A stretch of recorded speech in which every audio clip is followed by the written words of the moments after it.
नमस्कार दोस्तों, मैं अजीत आप सभी का स्वागत करता हूं हमारे ऑनलाइन प्लेटफॉर्म आई क्लासेज पर। जो अपनी बात चल रही थी वो राजस्थान के भौतिक प्रदेशों से संबंधित बात चल रही थी और आप लोगों से एक हम्बली रिक्वेस्ट है। खैर, मैंने पहले ज़्यादा बोला नहीं है आप लोगों को, लेकिन अगर हमारी क्लासें आपको अच्छी लग रही हैं, आपको कंटेंट अच्छा लग रहा है, तो आप सेशन को ज़्यादा से ज़्यादा शेयर करें। और आप लोगों के इसी सहयोग की हमें उम्मीद है कि क्लासें जितनी ज़्यादा हो सकती है फ्री ऑफ कॉस्ट आप राजस्थान ज्योग्राफी आप कंप्लीट तैयार करवाई जाएगी।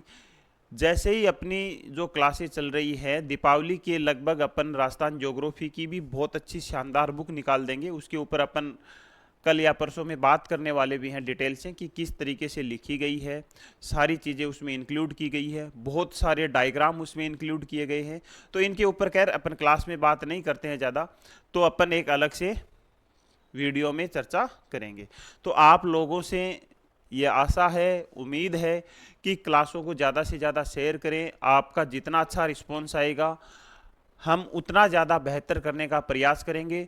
अगर आप राजस्थान ज्योग्राफी को अच्छी तरीके से शेयर करते हो, अच्छे क्लासें लेते हो, अच्छे तरीके से आप पढ़ाई करते हो, तो जल्दी हम वर्ल्ड ज्योग्राफी भी यहाँ इसी प्लेटफॉर्म के ऊपर शुरू कर देंगे और इससे भी बेहतर लेवल के साथ।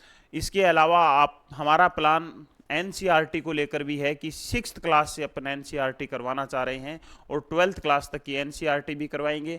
लेकिन पिछले कुछ समय से आप लोगों का जो रिस्पॉन्स है वो अच्छा नहीं आ रहा है। अब इसका रीज़न मेरे पास अभी तक नहीं आया है कि क्यों नहीं आ रहा है। एक भी कॉल मेरे पास ऐसा नहीं आया कि सर आप जो पढ़ा रहे हो उसमें ये कमी है। ऐसा अगर कॉल आए या कोई मैसेज आए तो हम उसमें सुधार करें। हम ये तो कभी नहीं बोलते हैं कि हम 100% हैं, हम तो ये बोलते हैं कि हमें ज्योग्राफी का कोई 1-2% चीज़ें आ रही है और वो हम आपको कोशिश करके आपको सिखाने के प्रयास कर रहे हैं। हम तो आज भी उस स्टेज पे हैं, आपसे भी शायद कम ज्योग्राफी आ रही होगी, आपसे भी कम हमें नॉलेज होगा, लेकिन कंटिन्यू चीज़ों को सीख रहे हैं। तो अगर आपको क्लासें पसंद नहीं आ रही है या क्लासों में कुछ आपको दिक्कत लग रही है, तो वो ज़रूर हमारे हेल्पलाइन नंबर के ऊपर आप कॉल करके हमें बताएं, उनमें निश्चित तौर पे सुधार किया जाएगा। इसके अलावा आप लोगों से ये उम्मीद है कि अगर क्लासें अच्छी हैं तो क्लासों को ज़्यादा से ज़्यादा शेयर करें ताकि ज़्यादा से ज़्यादा लोग इसका फ़ायदा मिले। आप लोगों का जितना अच्छा रिस्पॉन्स रहेगा उतना हम और बेहतर करने की कोशिश करेंगे। हमारे प्लेटफॉर्म के ऊपर आपको ज्योग्राफी से रिलेटेड सारी चीज़ें अवेलेबल है। एक बार हमसे जुड़ने के बाद में आपको उच्च क्वालिटी का कंटेंट, उच्च क्वालिटी के नोट्स और बुक्स, टेस्ट सीरीज, सारी की सारी चीज़ें यहाँ अवेलेबल होती हैं। तो सारे की सारी जो प्रॉब्लम है उनका सॉल्यूशन है वो आपको एक ही जगह मिल जाएगा।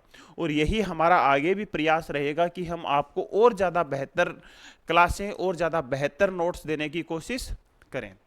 तो आप लोगों से हम्बली रिक्वेस्ट है कि आप क्लासों को ज़्यादा से ज़्यादा शेयर करें ताकि हमारा भी जो उत्साह है वो बना रहे, क्योंकि हम आप लोगों के लिए इतनी कोशिश करते हैं, इतना अच्छा कंटेंट तैयार करते हैं, तो हमारी भी आप लोगों से कुछ उम्मीदें बढ़ जाती हैं। दूसरी बात यह है कि एक जो शिकायत मेरे को लगी है कि सर शॉर्ट में आप चीज़ें पढ़ाया करो ताकि आसान लगे। तो आसान तो मेरे हिसाब से अपनी बड़ी क्लासें हैं वो भी बहुत आसानी से समझ में आती है। कहीं ऐसा कोई पॉइंट नहीं छोड़ते, कहीं कोई ऐसा वर्ड नहीं छोड़ते जो आप लोगों के समझ में नहीं आया। और अगर नहीं आता है तो उसको आप कमेंट करिए ना कि सर हमें ये चीज़ यहाँ समझ में नहीं आई। आपको हेल्पलाइन नंबर दे रखे हैं, पर्सनली मैं बात करता हूँ, लेकिन आप मैसेज तो करो वहाँ पे कि सर ये चीज़ें यहाँ हमारी समझ में नहीं आ रही है। एक चीज़ें मैं आपको बता देना चाहता हूँ कि कोई भी कॉन्सेप्ट पढ़ने से पहले अगर आप ऑब्जेक्टिव टाइप की चीज़ों की प्रैक्टिस कर रहे हैं, ये आपके लिए बहुत ज़्यादा नुकसानदायक हो सकता है। आप इस चीज को ऐसे समझिए कि आप कोई भी बुक लेके आते हो, बुक का पहला पेज खोलते हो तो आपको क्या मिलेगी? थ्योरी मिलेगी। भाई कॉमन सेंस की बात है कि लगभग लगभग बुक में थ्योरी मिलेगी। तो थ्योरी पहले पढ़ी जाती है, उसके लास्ट में आपको क्वेश्चन मिलते हैं। ये जो कॉन्सेप्ट है ये एजुकेशन का बहुत पुराना कॉन्सेप्ट है, इसको फॉलो करना चाहिए। बहुत बड़े विद्वानों के द्वारा ये कॉन्सेप्ट दिए गए हैं कि पहले कोई भी टॉपिक है, जैसे अपन एक एग्जांपल ले लेते हैं, जैसे अपन आज अरावली पढ़ेंगे, है ना, तो पहले अरावली का कॉन्सेप्ट क्लियर होना चाहिए। भाई ये कैसी पर्वत श्रृंखला है, किसका भाग है, कहां से कहां तक फैला है, राजस्थान में कहां से प्रवेश करता है, कितनी इसकी ऊंचाई है, ऐसा क्या कारण रहे हैं जिससे अवशिष्ट पर्वत बन गया। अब एक एग्जाम्पल को मैं पकड़ करके आपसे बात करना चाहता हूं कि जैसे कई बार क्वेश्चन आता है कि अरावली कैसा पर्वत है, आप टिक कर देते हो अवशिष्ट पर्वत, कुछ टिक कर देते हैं वलित पर्वत। अब मेरा यह मानना है कि बहुत सारे लोगों को ना तो ये पता होता है कि अवशिष्ट पर्वत क्या होता है, और ना ये पता होता है कि वलित पर्वत क्या होता है। क्यों? क्योंकि आपने सिर्फ उनके ऊपर टिक किया है, आपने ये नहीं पढ़ा है कि ये अवशिष्ट पर्वत बना क्या है, इसके अवशिष्ट पर्वत बनने के पीछे की कहानी क्या है। जब आपकी ये चीज ही क्लियर हो जाएगी तो फिर अवशिष्ट पर्वत रटने की जरूरत कहां पड़ेगी। चीजें थोड़ी सी स्टार्टिंग में अगर आप डिटेल से पढ़ते हो सकता है बोरिंग भी लगे, लेकिन बोरिंग लगने से होगा क्या भाई, पढ़ना तो अपने को पड़ेगा, ये तो तय बात है। अगर PYQ क्वेश्चन से, ऑब्जेक्टिव टाइप क्वेश्चन से ही तैयारी हो जाती तो मार्केट में इतने लंबे चौड़े कॉन्सेप्ट लिखने की जरूरत क्या थी। आप सोचिए इन चीजों को। बहुत सारे, मैं पर्सनली किसी से वो कोई नहीं है, पर्सनली किसी से कोई नेगेटिविटी नहीं है, लेकिन आप एक स्टूडेंट के तौर पे इन चीज़ों को समझिए कि बहुत सारे एजुकेटर सिर्फ और सिर्फ व्यू के चक्कर में PYQ question, MCQ question, objective type, ये है एक ही, लेकिन इनके नाम से आपको क्लासें चलाई जा रही हैं। भाई पहला एक एजुकेटर का काम होता है उस टॉपिक के कॉन्सेप्ट को क्लियर करवाना। हाँ, मैं ये भी नहीं मानता हूं कि PYQ क्वेश्चन की प्रैक्टिस नहीं करनी चाहिए, मैं ये भी नहीं मानता हूं। मैं तो ये मानता हूं कि 100% करनी चाहिए, लेकिन कम से कम पहले उसका कॉन्सेप्ट तो क्लियर होना चाहिए। भाई आप बच्चों को यहां अरावली के 15 क्वेश्चन करवा दोगे, चीजें आपको भी आसान लगेगी और जो करवा रहे हैं उनको भी आसान लगेगी। इस चीज को आप बहुत गौर से समझिए। आज कोचिंग से इतनी भीड़ होने के बावजूद इतने कम सिलेक्शन क्यों हो रहे हैं, इन चीजों को आप समझिए। उनका रीजन ये है कि चीजें बहुत शॉर्ट में करवाई जाती हैं, और जो लोग पहले कई बार एग्जाम दे चुके हैं उनको पता होता है कि शॉर्ट से कुछ होना जाना नहीं है, कुछ भी नहीं होगा शॉर्ट चीजों से। कुछ समय के लिए आपका सेरोटोनिन बढ़ जाएगा कि हाँ भाई ये टॉपिक मेरे याद हो गया, लेकिन जब एग्जाम हॉल में बैठोगे ना तो चीजें अलग नजर आएंगी। वहां एग्जाम हॉल में आपको कॉन्सेप्ट क्लियर होने चाहिए। आप कभी कभार बहुत सारे बच्चों से बोलते हुए सुना है कि हमने तैयारी तो बहुत अच्छी की थी, लेकिन पता नहीं एग्जाम में क्या हो गया। वो तैयारी नहीं थी, वो PYQ की प्रैक्टिस थी सिर्फ। ऐसी मार्केट में जो गाइड आती है, मैं कभी भी आप लोगों को ये नहीं बोलूंगा, चाहे आप मेरे को नेगेटिव समझें चाहे पॉजिटिव समझें, मैं कभी भी आप लोगों को ये नहीं बोलूंगा कि पहले आप PYQ क्वेश्चन की या वस्तुनिष्ठ पर्सन की प्रैक्टिस करें। मैं हमेशा यही बोलूंगा कि पहले आप कॉन्सेप्ट क्लियर करें। अगर आपको सिलेक्शन चाहिए तो पहले आप कॉन्सेप्ट क्लियर करें, कॉन्सेप्ट क्लियर करने के बाद में उससे रिलेटेड क्वेश्चन करें, तब आपकी जाकर के कंप्लीट तैयारी होती है। हाँ, फिर अगर आपके जो क्वेश्चन गलत हो रहे हैं तो आपको वापस से कॉन्सेप्ट के ऊपर या वापस से थ्योरी के ऊपर लौटना चाहिए और यह देखना चाहिए कि हमने गलती कहां की है। लेकिन अगर आप सिर्फ और सिर्फ ऑब्जेक्टिव टाइप क्वेश्चन पढ़ करके एग्जाम हॉल में जा रहे हैं तो आपने पहले भी कुछ ऐसी चीजों की सामना किया होगा। ये चीजें आप लोगों के लिए मेरे हिसाब से तो हानिकारक ही रहेंगी। तो आप चीजों को थोड़ा सा समझो। खैर, हम आप लोगों को इतना ज्यादा वो कोई ज्ञान देने वाले नहीं है। मेनली हमारा काम जो होता है वो पढ़ाने का होता है और आपका काम पढ़ने का होता है, और हम इसी थ्योरी के ऊपर काम कर रहे हैं। आप हमारी क्लास देखिए, एक अलग लेवल से क्लास लगेगी। हाँ, हो सकता है वो बढ़िया है घटिया है वो एक अलग मैटर है। वो तो भाई जो हमसे अच्छी मेहनत करेगा वो हमसे ज्यादा बढ़िया पढ़ाएगा, उसमें कौन सा वो है। अगर हम कम मेहनत करेंगे तो हमारी क्लास की क्वालिटी अच्छी नहीं रहेगी। पर्टिकुलर वैसी किसी कोई से कोई दुश्मनी नहीं है, कोई किसी के बारे में अपने को नेगेटिव नहीं बोलना है। अपनी जो बात हो रही है वो आपकी और मेरी हो रही है, और इस चीज को यहां तक ही सीमित रहने दिया जाए। सबसे बड़ी बात यह है कि एक ही चीज का ध्यान रखो कि आप पहले कॉन्सेप्ट क्लियर करो, उसके बाद में आप उन क्लासों को देखो। मैंने पिछले कुछ टाइम से ऐसा माहौल देखा है कि बहुत सारे लोग, कि आप अगर YouTube को खोल के देखोगे तो आप देखना कि कितने लोग थ्योरी की क्लासें ले रहे हैं। ये फैक्ट है, आपको चाहे किसी को हो सकता है बुरा लग जाए, किसी को हो सकता है इसके समर्थन में भी लोग आएंगे। कितने लोग थ्योरी की क्लास ले रहे हैं और कितने लोग क्वेश्चन की क्लास ले रहे हैं, आपको डिफरेंस समझ में आ जाएगा कि कितने हैं। मात्र कुछ लोग आपको कॉन्सेप्ट पढ़ा रहे हैं और बहुत सारे लोग आपको ऑब्जेक्टिव टाइप क्वेश्चन करवा रहे हैं। हां, करवाना गलत नहीं है, मैं ये नहीं बोलता, लेकिन जो लोग करवा रहे हैं उनको पहले कॉन्सेप्ट भी करवाना चाहिए, ताकि ये आप लोगों के लिए हित में रहेगा। तो आप इन चीज़ों को ज़्यादा नेगेटिव नहीं लें, मेरे ऐसी चीज़ों के बारे में मेरा कोई माइंड नहीं जाता है। आप जो पुराने स्टूडेंट हैं, जो फर्स्ट ग्रेड के यूजीसी नेट के बैच के, मैं पूरी 6-6 महीने की क्लासें 2.5-2.5 3-3 घंटे की रोज क्लास होती है, मैं पूरा सिलेबस करवा देता हूँ बिना किसी बातचीत के। लेकिन कभी कभार क्या है कि चीज़ें बहुत ज़्यादा फील होती है, तो ये सोच लिया जाता है कि आप लोगों से बात कर ली जाए, तो उससे चीज़ें कुछ हल्की हो जाती हैं। बाकी किसी को कोई टारगेट नहीं करना है। अपन तो बहुत छोटे से लोग हैं भाई, अपन किसी को क्यों टारगेट करेंगे। अपन अपना काम कर रहे हैं, वो अपना काम कर रहे हैं। हो सकता है उनको ये चीजें बढ़िया लग रही हैं, लेकिन ये मैंने मेरा ओपिनियन रखा है। तो कोई भी स्टूडेंट है, पहले आपका ये टारगेट होना चाहिए, पहले आप कॉन्सेप्ट पढ़िए, उसके बाद में आप उस टॉपिक से रिलेटेड ऑब्जेक्टिव टाइप क्वेश्चन की प्रैक्टिस कीजिए। अगर फिर भी उनमें चीजें गलत हो रही हैं तो वापिस से कॉन्सेप्ट पे लौटिए, आप वापिस से उनके ऊपर रट्टा मत मारिए। ठीक है, तो आप लोगों से ये थोड़ी सी उम्मीद है कि जो क्लासें हैं उनको ज़्यादा से ज़्यादा शेयर करें।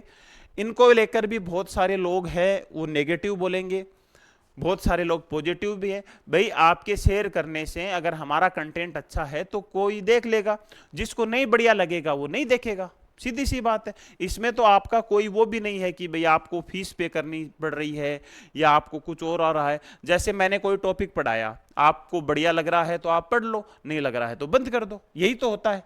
और ये होना भी चाहिए भाई। जब आपको चीजें अच्छी नहीं लग रही है, चीजें जब आपकी समझ में नहीं आ रही है, तो आपको टाइम खराब करने की बिल्कुल भी जरूरत नहीं है। अच्छी लग रही हैं तो आप लोगों का हमें रिस्पॉन्स चाहिए। भाई एक टीचर का जो सबसे बड़ा आत्मसंबल होता है वो उसके स्टूडेंट होते हैं। आप हमें कहीं भी ले जा सकते हो, आप हमें कहीं भी गिरा सकते हो। एक टीचर आपके लिए मार्गदर्शक हो सकता है, आपके लिए चीजें उपलब्ध करा सकता है। बाकी उसको बढ़ाने वाले, उसको गिराने वाले, उसके समर्थन में खड़े लोग, उसके नेगेटिव में खड़े लोग, वो सारे के सारे लोग स्टूडेंट होते हैं। तो आप लोगों से हम्बली रिक्वेस्ट है कि अगर हम इतनी मेहनत कर रहे हैं तो थोड़ा बहुत हमें आप लोगों का साथ चाहिए। हाँ, हम आपको ये विश्वास दिलाते हैं कि बहुत सारी चीजें हम आप लोगों के लिए करने वाले हैं, चाहे वो स्टडी मटेरियल में हो, चाहे वो और क्लासों में हो। जैसे नेक्स्ट जो प्लान चल रहा है वो 6th क्लास से 12th क्लास तक की एनसीईआरटी का चल रहा है, और आप अगर अच्छा रिस्पॉन्स हमें देते हो तो 6th क्लास से 12th क्लास तक की एनसीईआरटी पूरी थ्योरी भी करवाऊंगा और पूरे एमसीक्यू टाइप के क्वेश्चन भी करवाऊंगा। लेकिन कॉन्सेप्ट अपना वही रहेगा, पहले थ्योरी होगी, उसके बाद में ऑब्जेक्टिव टाइप क्वेश्चन होंगे।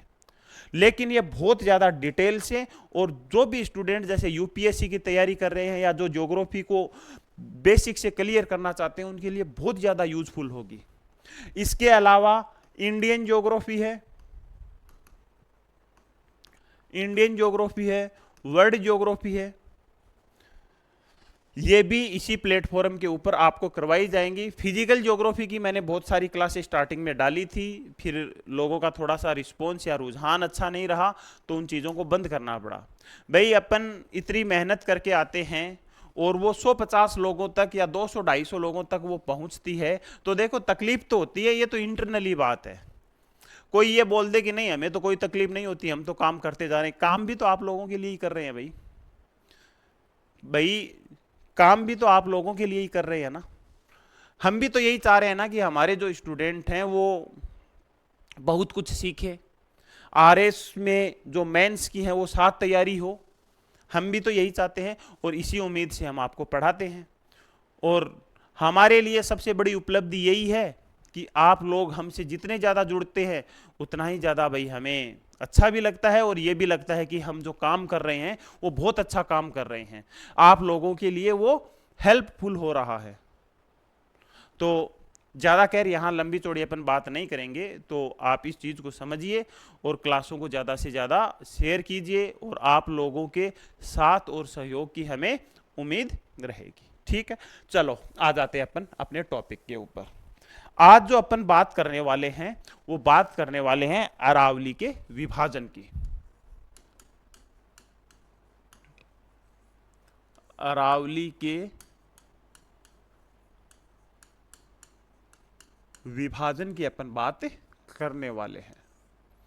ठीक है, अब देखो, इससे जो पहले वाली क्लास थी उसमें अपन ने पढ़ा था अरावली की विशेषताओं को, और अरावली की सारी जो विशेषता है वो अपन ने देखी थी। लेकिन आज का जो अपना टॉपिक रहेगा वो रहेगा अरावली के विभाजन को लेकर के।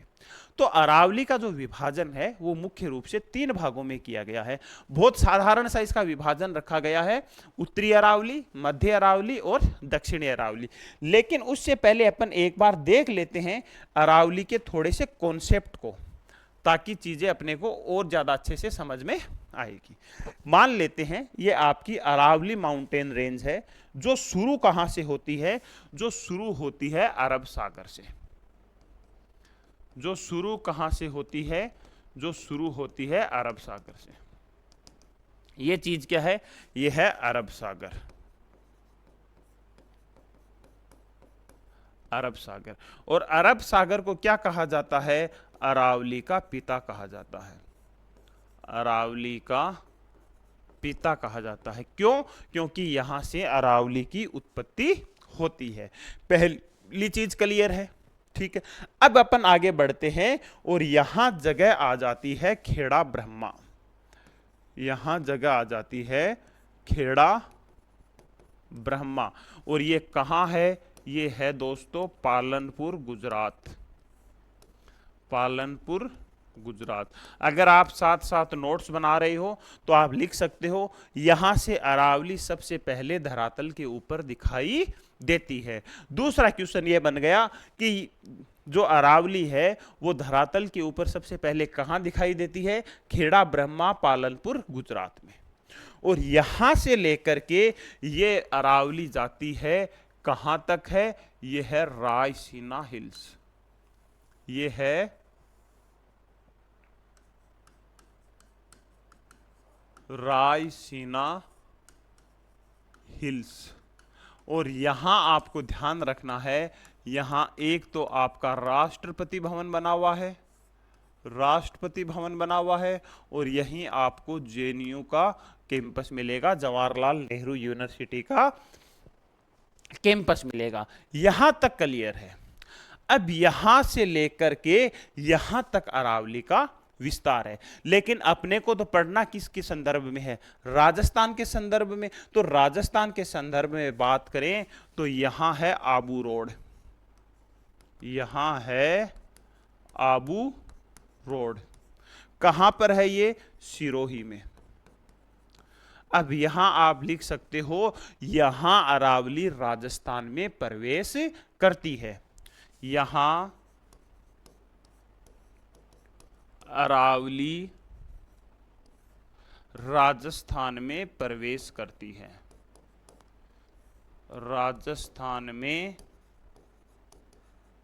प्रवेश करती है। क्लियर है बात? अब देखो, यहां से लेकर के यहां आ जाता है डोसी पर्वत। डोसी पर्वत कहां पर है जी भाई? खेतड़ी में है, खेतड़ी में। और खेतड़ी कहां है? खेतड़ी है नीम का थाना में। पहले कहां थी? अब यहां चीज एक ध्यान रखना, मैंने सभी क्लासों में आपको यह बताया है कि पुरानी अगर पूछे तो क्या पूछा जाएगा और नया पूछे तो क्या पूछा जाएगा। इस वजह से आपको बार बार क्लासें भी देखने को नहीं जरूरत पड़ेगी। तो डोसी पर्वत पहले कहां आ रहा था? झुंझुनू में आ रहा था। अभी कहां आ रहा है? अभी आ रहा है ये खेतड़ी में, नीम का थाना में शामिल हो गया है। अब अपन एक बात बोल सकते हैं ना यहां कि आबू रोड से लेकर के डोसी पर्वत तक का भाग जो अरावली का है वो राजस्थान में आता है। ठीक है। अब अपने को तो कहां से कहां तक पढ़ना है? अपने को तो आबू रोड से डोसी पर्वत तक पढ़ना है। यहां से लेकर के और यहां तक, मतलब डोसी पर्वत से लेकर के आबू रोड तक अरावली को 3 भागों में विभाजित किया गया है। अब 3 भागों में विभाजन के लिए कुछ चीजों का सहारा ले लिया, जैसे यहां एक है सांभर झील। यहां क्या है? यहां है सांभर झील, सांभर झील। ठीक है। और आगे अपन बढ़े तो यहां आपको मिल जाता है एक स्थान, देवगढ़। देवगढ़ राजसमंद में। ठीक है। अब ये हो गया अरावली का विभाजन। अब यहां आपको ये ध्यान रखना है कि सांबर झील से लेकर के डोसी पहाड़ियों तक ये जो भाग कहलाएगा, ये भाग कहलाएगा उत्तरी अरावली। ये भाग क्या कहलाएगा? उत्तरी अरावली कहलाएगा। सांबर झील से लेकर के देवगढ़ तक का भाग, सांबर झील से लेकर के देवगढ़ तक का भाग कहलाएगा मध्य अरावली। मध्य अरावली। और देवगढ़ से लेकर के आबू रोड तक का भाग, देवगढ़ से लेकर के आबू रोड तक का भाग कहलाएगा दक्षिणी अरावली। ठीक है, चीजें क्लियर है? इसका आप स्क्रीनशॉट ले सकते हैं। और अरावली को अपन ने क्या देखा है? 3 भागों में अरावली को विभाजित किया है। अब यहां कुछ बेसिक चीजें मैं आपको बता दूं, बाकी इन सब की विशेषताओं की, यहां की सबसे ऊंची चोटी की अपन बात करेंगे ये अलग अलग। देखो, डोसी पर्वत से लेकर के सांबर झील तक उत्तरी अरावली, सांबर झील से लेकर के देवगढ़ तक मध्य अरावली, और देवगढ़ से लेकर के आबू रोड सिरोही तक दक्षिणी अरावली। यह अरावली का मध्य भाग है। यहां से अरावली की जो ऊंचाई है वो सबसे कम है, यहां जो ऊंचाई है वो थोड़ी सी मध्यम है, जबकि दक्षिणी भाग में अरावली की ऊंचाई सबसे ज्यादा है। अब सबसे ज्यादा होने से कई चीजें यहां बेनिफिट में भी है, उनके बारे में, सारी विशेषताओं के बारे में अपन बात करते हैं। इसका एक बार आप स्क्रीनशॉट लें। ठीक है। दूसरी बात, जो अपनी राजस्थान ज्योग्राफी की बुक आएगी, दीपावली तक आ जाएगी, सेम इसी तरीके से हर चीज़ का डायग्राम बना करके चीज़ें समझाई गई हैं। कल या परसों में उसके जो पेज हैं कुछ, उनको लेकर भी अपन एक अलग से बात कर लेंगे। ठीक है। तो सबसे पहले अपन जो बात करेंगे वो बात करेंगे उत्तरी अरावली की। यहाँ कौन कौन से जिले आते हैं, उत्तरी अरावली की क्या क्या विशेषताएं हैं। तो पहली बात तो आप यही ध्यान रख लेना कि उत्तरी अरावली है वो डोसी पर्वत से लेकर के सांभर झील तक का जो भाग है वो उत्तरी अरावली कहलाता है। ठीक है। तो पहला जो अपन बात करते हैं वो बात करते हैं उत्तरी अरावली की। उत्तरी अरावली की। ठीक है। अब देखो, पहली बात कहां से कहां तक है, तो अपन ऊपर से ही शुरू करेंगे। डोसी पर्वत, डोसी पर्वत, खेतड़ी, और यहां आप साथ साथ लिखोगे खेतड़ी कहां है? नीम का थाना। नया, और यही करके लिख लो पहले वाला झुंझुनू, पहले वाला झुंझुनू। यहां नोट्स में आप साथ साथ लिख लो डोसी पर्वत खेतड़ी से लेकर के कहां तक है, सांभर झील तक है, सांभर झील तक है। पहली बात हो गई उसकी स्थिति को लेकर के। दूसरी जो अपन बात करेंगे वो बात करेंगे कि ये अरावली का सबसे ज्यादा जनसंख्या घनत्व वाला भाग है। ये अरावली का, या पहले अपन जिले देख लेते हैं कि ये कहां से कहां तक फैली हुई है, वो चीज देख लेते हैं। तो इसमें एक तो आएगा देखो जयपुर, जिलों की अपन बात करें तो एक तो आएगा इसमें जयपुर, जयपुर ग्रामीण, और उत्तरी अरावली है तो यहां शेखावाटी भी आ जाएगा। शेखावाटी आ जाएगा तो एक तो नया जिला बन गया नीम का थाना, एक तो नया जिला बन गया नीम का थाना, एक फिर आ जाएगा यहां सीकर, और एक आ जाएगा यहां डीडवाना कुचामन, ये भी नया जिला बना है नागौर से अलग होकर के, डीडवाना कुचामन। एक आ जाएगा अलवर, एक आ जाएगा अलवर, एक आ जाएगा यहां दौसा, एक आ जाएगा यहां खेरथल तिजारा, खेरथल तिजारा। तो ये सारे के सारे जिले इसमें आ जाएंगे। ठीक है, तो अगर पुराने अभी जो क्वेश्चन आएंगे वो मान के चलना पुराने डेटा से ही आएंगे, क्योंकि नए डेटा जब तक पूरे तरीके से ऑथेंटिक नहीं होंगे तब तक इनसे सवाल नहीं बनेगा। जैसे टोटल जिलों की संख्या 50 है, लेकिन अगर जोधपुर ग्रामीण और जयपुर ग्रामीण को जोड़ लिया जाए तो 52 हो जाती है। तो ये चीजें पहले से ही बहुत ज्यादा कंफ्यूजन में है, तो आपको पुराने जिलों के हिसाब से ध्यान रखना है। लेकिन फिर भी कई हमारे साथियों को होता है कि सर नई चीजें शामिल नहीं करते हो, तो उस वजह से ये चीजें आपको बतानी पड़ रही है। तो पहली बात, डोसी पर्वत से लेकर के सांबर झील तक का भाग उत्तरी अरावली है। जिले अगर इसमें पूछे जाएं तो ये सारे के सारे जिले हैं। तीसरी विशेषता की बात करें तो ये अरावली का सबसे ज्यादा जनसंख्या घनत्व वाला क्षेत्र है।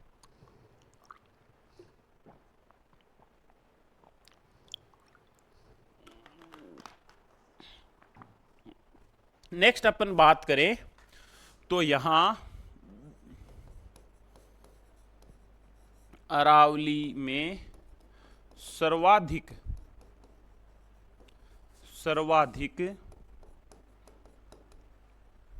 जनसंख्या वाला भाग है। क्लियर है? सबसे ज्यादा अगर जनसंख्या अगर निवास करती है अरावली की अगर बात की जाए तो सबसे ज्यादा जनसंख्या इसी भाग में निवास करती है। ठीक है, इसके अलावा यहां बात करें, यहां जो अरावली है, यहां जो अरावली है वो नदियों द्वारा अपर्दित है, अपर्दित है। आप इसको ऐसे भी लिख सकते हो कि उत्तरी अरावली की जो उत्तरी अरावली है वो एक सतत श्रेणी नहीं होकर के नदियों ने इतना अप्रदन कर दिया है कि खंडित श्रेणी के रूप में आपको दिखाई देती है। क्लियर है? इसके अलावा अगर और बात करें तो यहां से एक चीज और निकल करके आ जाती है कि उत्तरी अरावली में विश्व प्रसिद्ध तांबा की खान है, यह भी अपन लिख सकते हैं। नेक्स्ट विशेषता की बात करें तो उत्तरी अरावली में उत्तरी अरावली में विश्व प्रसिद्ध तांबा खनन क्षेत्र है, तांबा खनन क्षेत्र है। और ये कहां है? ये है खेतड़ी में, और खेतड़ी अभी कहां आ जाएगा? नीम का थाना में। और अगर पहले की बात करें तो पहले कहां आ जाता है? पहले झुंझुनू में आ जाता था। क्लियर है यहां तक चीजें?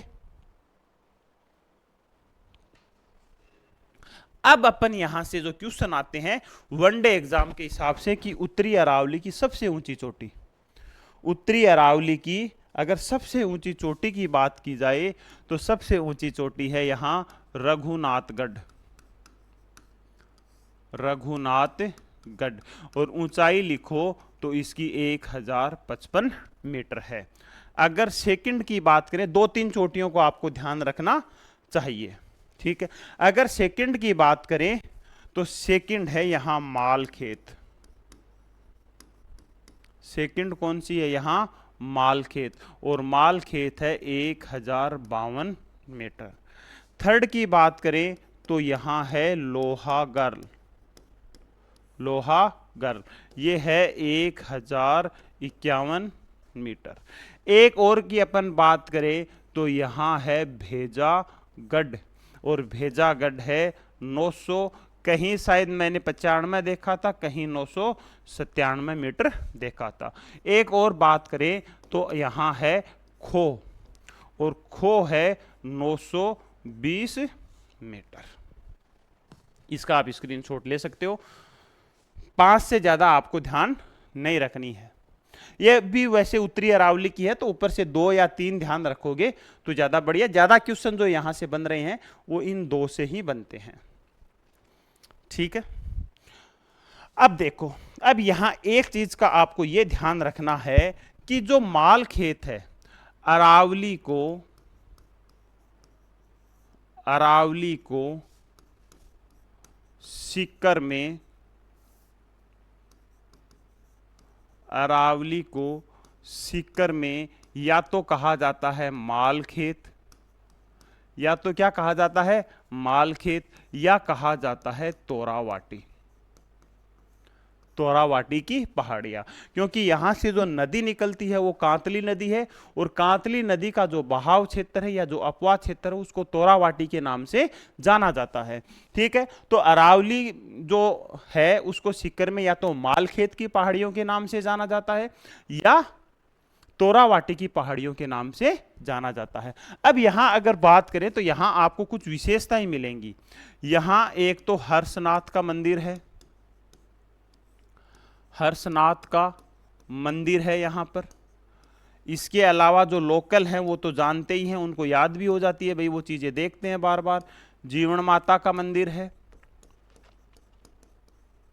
जीवन माता का मंदिर है। यहां राज्य का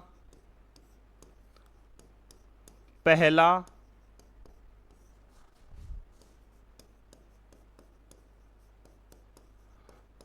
पैराग्लाइडिंग सेंटर खोला गया है, पहला।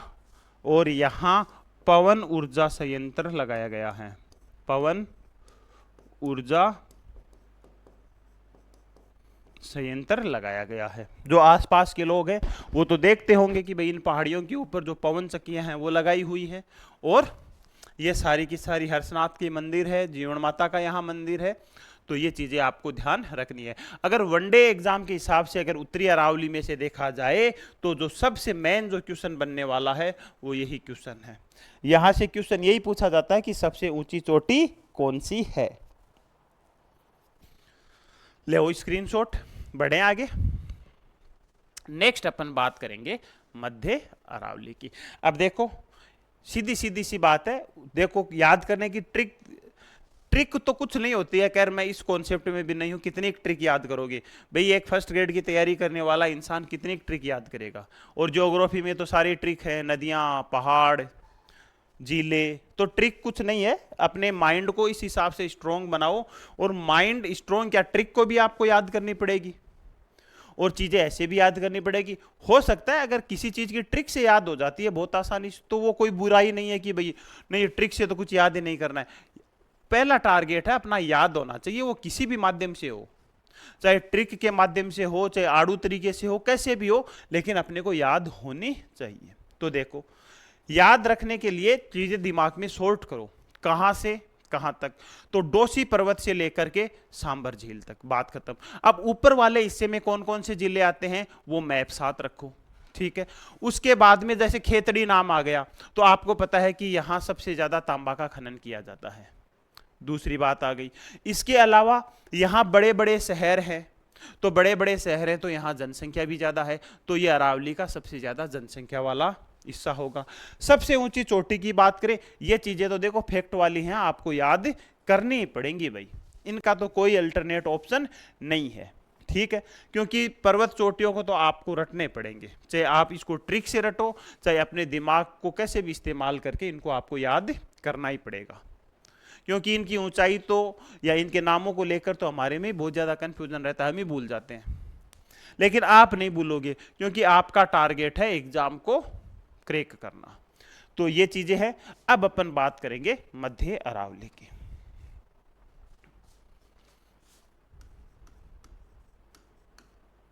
मध्य अरावली, अब मध्य अरावली की विशेषताओं की अपन बात करेंगे, ठीक है। पहली विशेषता क्या है? पहली विशेषता हमेशा कहां से कहां तक होता है? सांभर झील से कहां तक होता है? सांभर झील से देवगढ़ तक। पहली चीज क्लियर है। अब इसमें एक चीज ध्यान रखना, इसमें जो मुख्य जिला आता है वो अजमेर आता है, अजमेर आता है। आजकल तो अलग होने के बाद में ब्यावर भी आ जाता है, ठीक है ना। दूसरा क्या आ जाता है? दूसरा यहां ब्यावर आ जाता है। अब यहां की अगर विशेषताओं की बात करें तो सबसे बड़ी विशेषता तो यही है कि ये अरावली का सबसे नीचा क्षेत्र है, मतलब इस भाग में अरावली सबसे ज्यादा नीची है, या ऐसे लिखें इस भाग में अरावली की जो ऊंचाई है वो बहुत कम है। इस भाग में अरावली की ऊंचाई, अरावली की ऊंचाई बहुत कम है। अब देखो, अरावली की ऊंचाई बहुत कम होने की वजह से यहां एक चीज का नुकसान हो रहा है, वो नुकसान हो रहा है यहां वायु घाटियां बहुत पाई जाती हैं। यहां क्या पाई जाती है? यहां अरावली के इस भाग में वायु घाटियां पाई जाती हैं, वायु घाटियां पाई जाती हैं। और सबसे ज्यादा जो वायु घाटियां हैं, अगर क्वेश्चन आ जाए तो वो ब्यावर में है। सबसे ज्यादा वायु घाटियां कहां मिलेगी? ब्यावर में मिलेगी, ठीक है।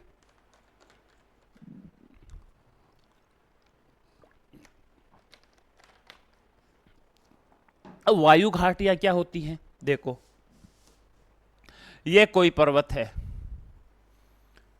इस हिसाब से आपको पर्वत फैले हुए दिखाई देते हैं, इस हिसाब से पर्वत फैले हुए दिखाई देते हैं। तो ये तो भाग ऊंचा है, ये भाग है निम्न। इधर से जब कोई पवन चलती है, धूल भरी पवन चलती है, तो इधर जैसे मरुस्थल है, इधर क्या है? मरुस्थल है। थार का मरुस्थल इधर ही तो है, अरावली के पश्चिम में। तो इस वायु के माध्यम से जो धूल है वो आकर के यहां जमती रहती है, और इसको कहा जाता है मरुस्थल का विस्तार। मरुस्थल का विस्तार। तो पहली बात, वायु घाटियां क्या है? जैसे आपने एक नाम सुना होगा दर्रे, जो अपन आगे पढ़ेंगे अभी, दर्रे नाम सुना होगा। दर्रे क्या होते हैं? दो ऊंचे स्थानों के बीच में निम्न स्थान।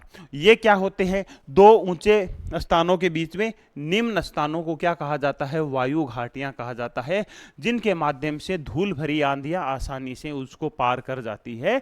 और इस वजह से यहां क्या हो रहा है? इस वजह से यहां मरुस्थल का विस्तार हो रहा है। तो अगर आपको स्टेटमेंट दे दिया जाए कि वायु घाटियों की वजह से मरुस्थल का विस्तार हो रहा है, सही है या गलत? तो ये बात सही है। दूसरा, इसको ऐसे भी पूछा जा सकता है कि वायु घाटियां किस तरीके से नुकसानदायक है? तो ये भी बोला जा सकता है कि वायु घाटियों के माध्यम से मरुस्थल का विस्तार हो रहा है, ठीक है। इस भाग में सबसे ज्यादा वायु घाटियां पाई जाती है, और वायु घाटियां सबसे ज्यादा कहां पाई जाएंगी? ब्यावर में पाई जाएंगी। ये इसकी कुछ विशेषताएं थी। ये अरावली का सबसे निम्नतम भाग है, ये ध्यान रखना है आपको, ठीक है। अब अपन यहां बात करते हैं यहां की चोटियों की, यही कर लेते हैं अपन। यहां की चोटी कौन कौन सी है? यहाँ की चोटियां कौन कौन सी हैं? तो यहाँ के अगर चोटियों की बात की जाए तो आपने तो तारागढ़ का नाम सुना होगा सबसे ज्यादा, लेकिन यहाँ की सबसे ऊंची चोटी है गोरमजी। यहाँ की सबसे ऊंची चोटी है गोरमजी। ठीक है, जिसकी ऊंचाई कितनी है? जिसकी ऊंचाई है 934 मीटर। दूसरी अगर बात करें तो दूसरी जो ऊंचाई है वो है टाडगढ़। टाडगढ़ यहां से कई बार क्वेश्चन आता है और इसकी जो ऊंचाई है वो है 933 मीटर। फिर क्या है? फिर आता है तारागढ़।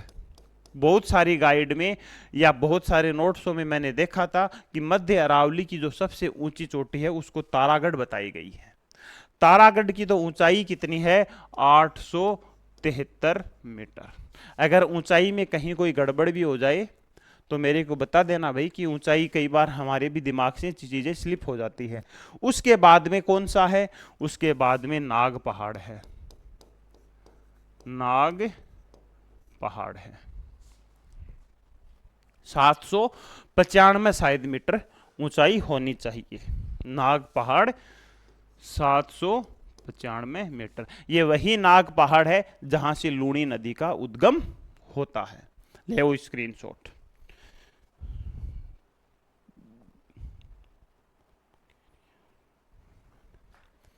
ठीक है, वनडे एग्जाम के हिसाब से इनको बहुत ज़्यादा महत्वपूर्ण लगा लेना। आप जो नोट्स हैं वो इसी हिसाब से तैयार करो कि अपन जहां जहां अपने को लगता है कि यहां से किस टाइप का क्वेश्चन बन रहा है, एक बार देखना। जब एग्जाम दे के आओगे तो आपको लगभग क्वेश्चन मिलेंगे यहां से। ठीक है, सबसे बड़ी विशेषता यहां वायु घाटियां, इसको भी याद रख लेना है। सबसे बड़ी विशेषता यहां जो वायु घाटियां है उसको भी याद रख लेना है। ठीक है, तो मध्य अरावली सांबर झील से लेकर के देवगढ़ तक, इसमें मुख्य रूप से अजमेर और ब्यावर जिले आते हैं।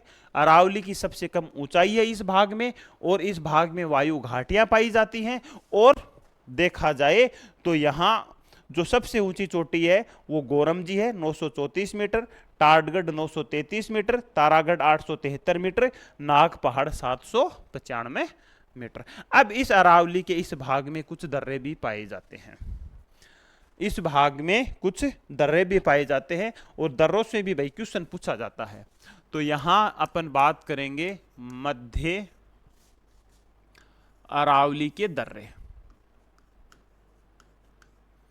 मध्य अरावली के दर्रे 4 दर्रे हैं यहां, मुख्य रूप से उनको याद रखना है। पहला है बरदर्रा। बरदर्रा, अब इसकी 2 विशेषताएं आप याद रख लेना। बरदर्रा जोड़ता है ब्यावर और पाली को। ब्यावर और पाली को जोड़ता है। यहां से जो NH है 162 निकलता है, यहां से NH 162 निकलता है। कई बार ये क्वेश्चन आया हुआ है कि NH 162 कौन से दर्रे से निकलता है? तो बर दर्रे से निकलता है। एक है सुर्रा घाट दर्रा, एक है सुर्रा घाट दर्रा। ये भी कहाँ है? ये भी है ब्यावर में। ये भी कहाँ है? ब्यावर में। एक है परवेरिया और एक है अनरिया। एक है, यहीं लिख देता हूं, परवेरिया दर्रा और एक है अनरिया दर्रा। अनरिया दर्रा, ये दोनों कहाँ हैं? ये दोनों हैं अजमेर में। ये दोनों कहाँ हैं? ये दोनों हैं अजमेर में। तो आपको चारों दर्रे ध्यान रखने हैं और कहाँ है ये आपको ध्यान रखना है। अब यहां से क्वेश्चन किस टाइप का बनेगा वो देखिए। यहां से क्वेश्चन ये बनेगा, ये क्वेश्चन बनने के चांस कम है कि कौन से जिले में है। ये क्वेश्चन बनने के चांस ज्यादा है कि मध्य अरावली का निम्न में से दर्रा है या मध्य अरावली का निम्न में से दर्रा नहीं है। ये क्वेश्चन बनेंगे। उत्तरी अरावली में तो आपको कोई ज्यादा दर्रे देखने को नहीं मिलेंगे। मध्य अरावली के दर्रे ये है। दक्षिणी अरावली में तो राजसमंद और उदयपुर में बहुत सारे दर्रे हैं। और इसी वजह से राजसमंद को दर्रों का पितामह कहा जाता है। बहुत सारे दर्रे हैं जिनकी अपन अभी बात करेंगे। तो आपको पूरे एक पेज के ऊपर एक साइड मध्य अरावली के दर्रे लिख लेने हैं और इस साइड आपको दक्षिणी अरावली के दर्रे लिख लेने हैं। ठीक है, तो एक बार फिर से ध्यान देना, बरदर्रा ब्यावर से पाली जाने का रास्ता है, NH 162 गुजरती है, सूरा घाट ये दोनों तो ब्यावर में है, और परवेरिया और अनरिया एक जैसे से नाम है, कंफ्यूजन होता है, मेरे तो खुद के ही होता है। परवेरिया और अनरिया ये दोनों अजमेर में है। क्लियर है? अब अपन बात करते हैं दक्षिणी अरावली की।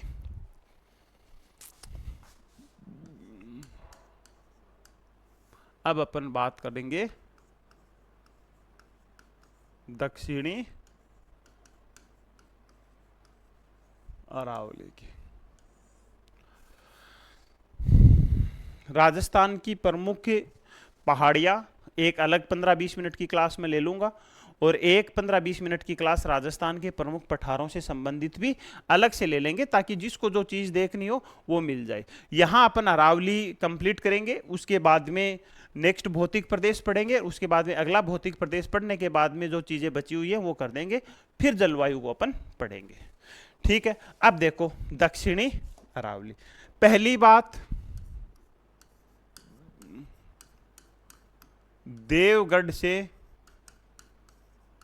आबू रोड तक, अगर इसमें जिलों की बात करें तो एक तो आ जाता है इसमें उदयपुर, एक तो आ जाएगा उदयपुर, एक आ जाएगा राजसमंद, एक आ जाएगा राजसमंद, एक आ जाएगा यहां चित्तौड़गढ़, एक यहां आ जाएगा उदयपुर, राजसमंद, डूंगरपुर, डूंगरपुर, एक आ जाएगा यहां सिरोही, यहां एक आ जाएगा सिरोही। ये मुख्य रूप से इस भाग में जिले आपको देखने को मिलेंगे। ठीक है, अब देखो ये अरावली का सबसे ऊंचा भाग है, ये अरावली का सबसे ऊंचा भाग है। अब यहां से क्वेश्चन बन जाता है सबसे ऊंचा भाग है। अब यहां से एक क्वेश्चन तो यही बन जाता है कि अरावली का सबसे नीचा भाग मध्य अरावली, सबसे ऊंचा भाग दक्षिणी अरावली, अरावली का सबसे ऊंचा भाग है। ठीक है, अब देखो यहां सबसे ऊंचा भाग होने के कारण जो कंटिन्यू क्लास ले रहे हैं उनके बहुत आसानी से समझ में आ जाएगा। ये भाग अरावली का सबसे ऊंचा होने के कारण अरावली का एकमात्र क्षेत्र ऐसा है जो अरब सागर की मानसून शाखा से वर्षा प्राप्त करता है। क्यों? क्योंकि अधिक ऊंचाई होने के कारण अरब सागर की जो मानसूनी पवनें हैं वो टकरा करके यहां वर्षा करवाती हैं, जबकि शेष अरावली की ऊंचाई कम होने के कारण अरब सागर की जो मानसूनी पवनें हैं वो उसके समानांतर सीधी निकल जाती हैं। क्लियर है? तो दूसरी चीज है, ये अरब सागर शाखा से, मैन लगा के लिखना आप, स्टार लगा के, अरब सागर शाखा से, अरब सागर शाखा से वर्षा प्राप्त करने वाला भाग है, वर्षा प्राप्त करने वाला भाग है। बस, बाकी अरावली का कोई भी भाग अरब सागर शाखा से वर्षा प्राप्त नहीं करता है, वो बंगाल की खाड़ी शाखा से वर्षा प्राप्त करता है। वो मैंने आपको डायग्राम बना के 2 या 3 बार बता दिया है। ठीक है, अब देखो बाकी जलवायु में फिर भी बता दूंगा डिटेल से इसको। तो अरब सागर शाखा से वर्षा प्राप्त करने वाला स्थान है। इसके अलावा अरावली का ये भाग, अरावली का ये भाग सर्वाधिक वर्षा प्राप्त करता है, सर्वाधिक वर्षा प्राप्त करता है। अगर ये सर्वाधिक वर्षा प्राप्त कर रहा है तो यहां अरावली के इस भाग में उच्च आर्द्रता देखने को मिलती है, उच्च आर्द्रता देखने को मिलती है। ये चीज भी आप ध्यान रखना, चीजें एक दूसरे से कनेक्ट है, चीजें एक दूसरे से यहां आपको कनेक्ट मिलेंगी। इसके अलावा एक पॉइंट और भी लिखना है अपने को, अरावली के इस भाग में धात्विक खनिजों की प्रधानता है।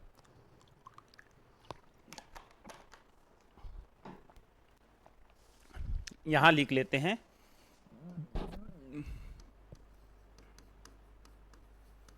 अरावली के इस भाग में धात्विक खनिजों की प्रधानता है। धात्विक खनिजों की प्रधानता है। इस भाग में अरावली की सर्वोच्च चोटी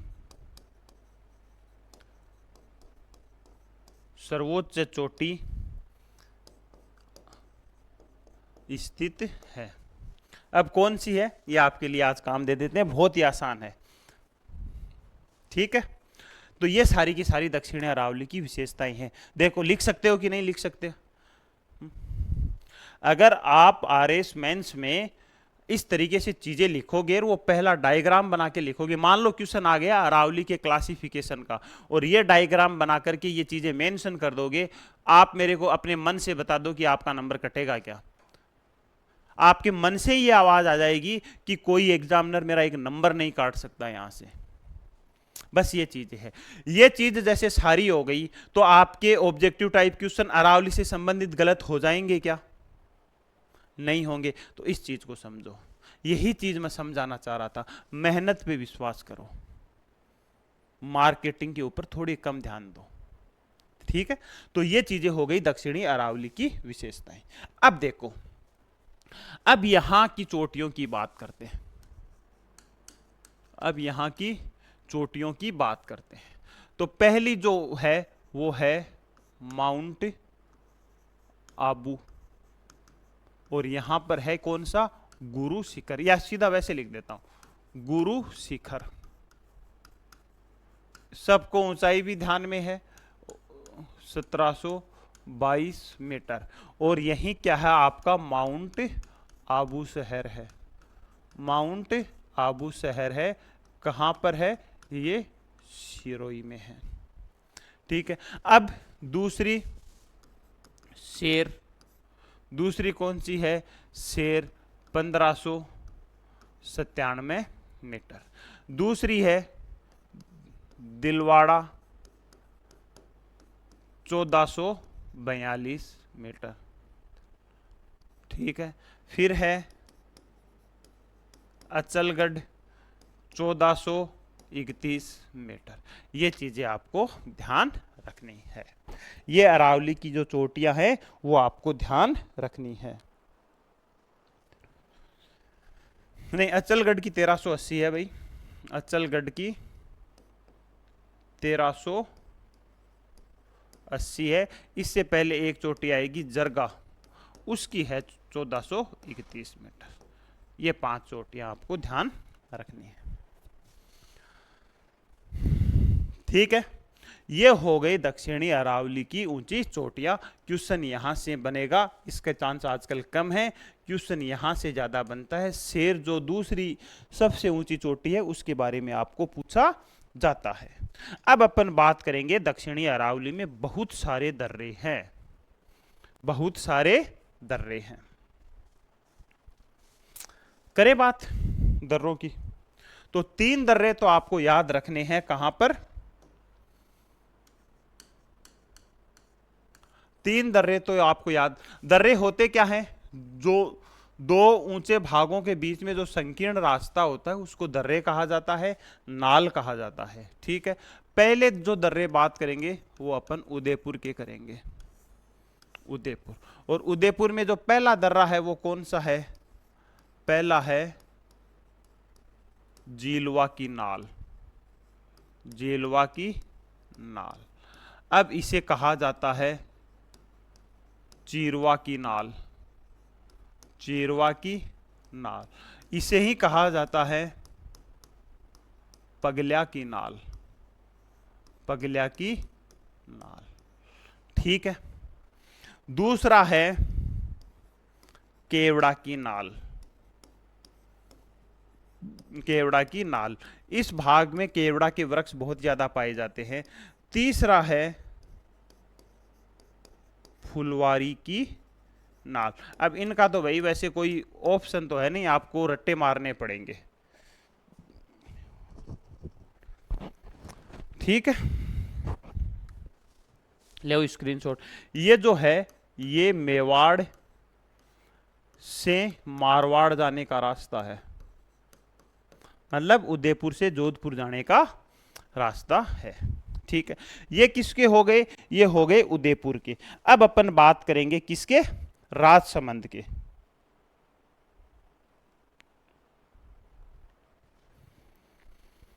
अब अपन बात करेंगे राजसमंद के।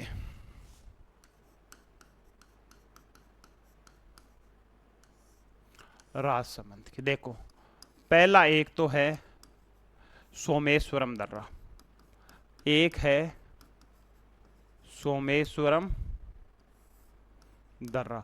इसके बारे में याद रख लेना, ये अरावली का सबसे संकीर्ण दर्रा है, सबसे संकीर्ण दर्रा है। दूसरा है हाथी गुड्डा दर्रा।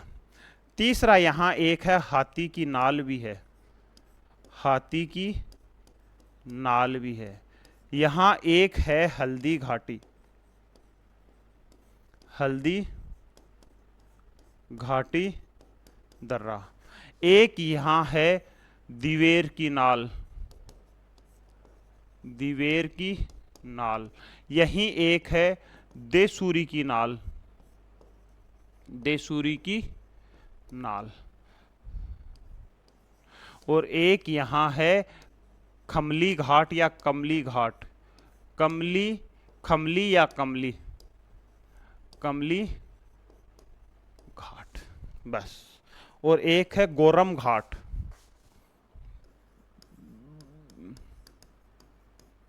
गोरम घाट। ये सारे के सारे जो दर्रे हैं वो राजसमंद के दर्रे हैं। ठीक है, ये अपन ने बात किसकी की आज? ये अपन ने बात की अरावली के विभाजन की। चीजें समझ में आ गई होंगी। बहुत अच्छे से डायग्राम बना के नोट्स बनाओ। और आप लोगों से देखो, मैं फिर से आप लोगों से रिक्वेस्ट कर रहा हूं कि सेशन को ज़्यादा से ज़्यादा लोगों तक पहुंचाएं। और जितना ज़्यादा आपका अच्छा रिस्पॉन्स रहेगा उतनी से उससे भी ज़्यादा अपन बेहतर तैयारी करेंगे। ठीक है। राजस्थान ज्योग्राफी के लिए बहुत सारे स्टूडेंट्स का मेरे पास कॉल आया था कि सर इसका कोई पेड बैच भी है क्या राजस्थान ज्योग्राफी का अलग से। मैंने उनको बिल्कुल साफ तौर पे मना किया है कि जब मैं यूट्यूब के ऊपर कंप्लीट चीज़ें करवा रहा हूं तो आप यहाँ फीस नहीं, आप भी यूट्यूब के ऊपर ही करिए। तो आप लोगों से बहुत ज़्यादा सहयोग की कामना है, तो सेशन को ज़्यादा से ज़्यादा आप दबा के शेयर किया करो। और हमारा आपके प्रति दायित्व है कि हम बेहतर से बेहतर क्लासें आपको देने की कोशिश करेंगे। ठीक है, तो ये अपना अरावली का विभाजन था। कल अपन एक नए भौतिक प्रदेश की चर्चा करेंगे। आज के लिए इतना ही। सभी को धन्यवाद।